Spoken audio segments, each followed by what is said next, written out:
Use a stud finder to locate the studs in the wall that can support the projector. Measure the width of the board to find its center and mark it.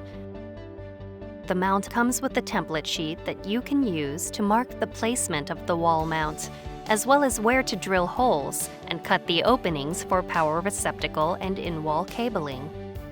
Using the values you obtained from the online installation guide, place the template sheet the recommended distance above where the top of the image will be.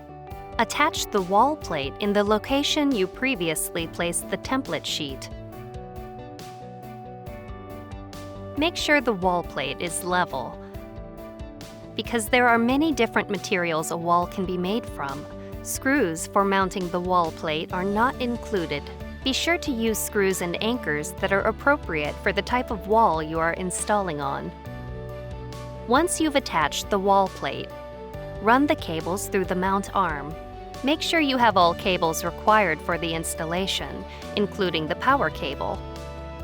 Route all of the cables for your setup, such as the VGA, HDMI, USB, and touch unit cables.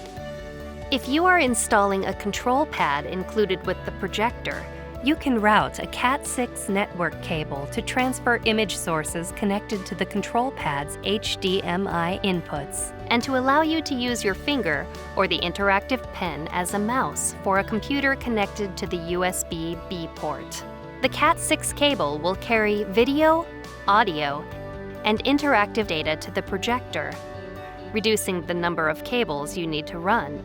You can also route a USB cable to transfer images from a connected USB memory device.